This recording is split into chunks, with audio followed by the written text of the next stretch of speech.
After Moshe relents to God's request to travel to Egypt and confronts Pharaoh, the Torah introduces a mysterious and startling episode that seems almost disconnected from the narrative. Psukim 24, 25, and 26. Vayhi baderech b'malon v'yifkasheu Hashem v'yivakesh hamito. V'tikach Zipporah tzor v'tichrot et orlat bena v'tagal l'ragla v'tomer ki chatan damim atali. V'yaref mimenu az amra chatan damim lumulot. At a night encampment along the way, God encountered him and sought to kill him.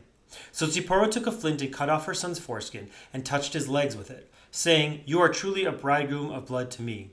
And when God let him alone, she added, "A bridegroom of blood because of the circumcision." This bizarre and abrupt episode interrupts the flow of the story and then disappears without further explanation. What exactly is happening here?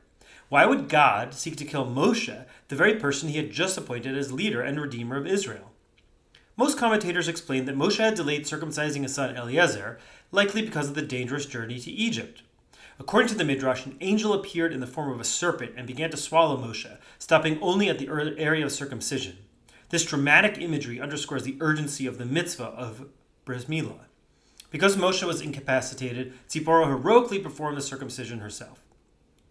Another Midrashic version suggests that it was Eliezer who was nearly swallowed, not Moshe.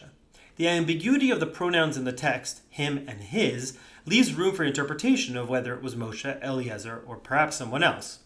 In this version, Moshe had gone ahead to meet Aaron, leaving Zipporah and Eliezer behind. This fits with later verses where Zipporah reunites with Moshe in the wilderness, implying a temporary separation. If so, Zipporah's sharp words, chatan damim, bridegroom of blood, may express her frustration at being left alone to deal with this life-threatening situation. But why does this happen now? The answer to that may lie in the preceding verses, which frame the mission in stark terms. Psukim 22 and 23. Va'amarta el paro, ko amar Hashem b'ni b'chori Yisrael, va'omar elecha shalach et b'ni v'yavdeni v'tama'en l'shalcho hineo nechi horeg et bincha b'chorecha. Then you should say to Pharaoh, "Thus says God, Israel is my firstborn son. I have said to you, let my son go, that he may worship me. Yet you refuse to let him go. Now I will slay your firstborn son."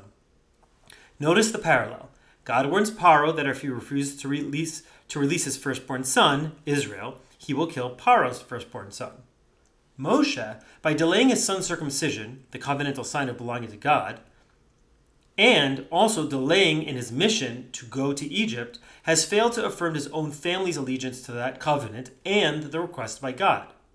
The threat to Moshe's son mirrors the threat to Pharaoh's son. It is a chilling reminder that leadership begins at home.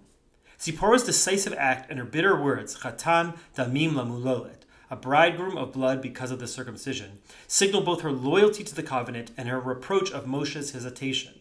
In a sense, this episode dramatizes the cost of spiritual leadership. Before Moshe can represent God's people, his own household must embody that covenant.